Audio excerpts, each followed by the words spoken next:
Did you know, in June of 1983, Henry Lee Lucas, along with his partner Otis Toole, were arrested. Henry Lee Lucas eventually confessed to over 300 murders. The story took a bizarre turn when the killer claimed to be part of the Hand of Death cult, a nationwide satanic worship and death cult. They said they had a high ranking in. They said that government officials and businessmen are also members of the cult. They also said that they would not be executed. These are not the first serial killers to claim membership of some kind of cult. David Berkowitz, the son of Sam killer, was captured, and he said he was part of a cult called the 4 Pi movement, which ordered the murders. He only admitted to doing 2 of the shootings, although investigators believe that the story and the media and courts ignored his statements. In 1979, an unknown assailant attacked Berkowitz in prison and slit his throat. After surviving the attack, he stopped talking about the cult altogether.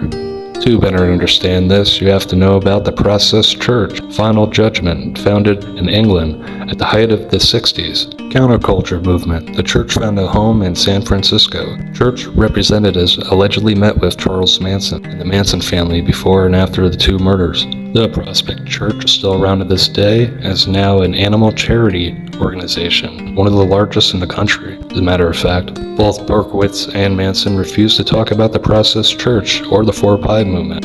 Where it gets crazy is some believe that the murders continue to this day. Thousands of people disappear without a trace. There are many serial killers out there who have not been caught and are still active. Henry Lee Lucas also admitted that he is responsible for delivering poison Kool-Aid to Jim Jones and his followers. What is very strange about this story is that Henry Lee Lucas and Otis Toole, like they said, were not executed. They're actually pardoned by George Bush and Jeb Bush, which makes their claims of government officials being part of the cult a more believable story.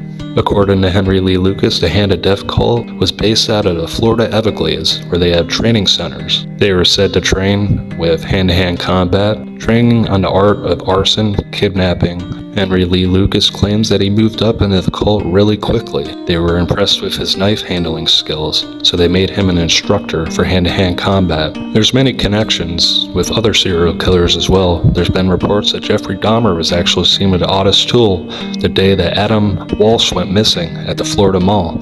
Adam Walsh is the son of John Walsh for America's Most Wanted, one of the main reasons why he started the career that he did, and that he wanted to take down so many criminals. His son was kidnapped from Sears outlet. The only remains of young Adam was found was his severed head that was found in the draining canal. Many serial killers claim to have been working with people. When Ted Bundy was first brought in for questioning, he asked the investigators, "So, who else do you have here? Is it just me?"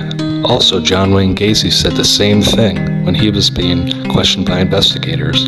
He asked, "Who else do you got here? So, is there a serial killer cult across America that we don't know about?" There's one thing that is certain for sure. In the world of the strange, dark, mysterious, and macabre, there is the weird shit I find on the internet. Make sure you like the video and follow me for more.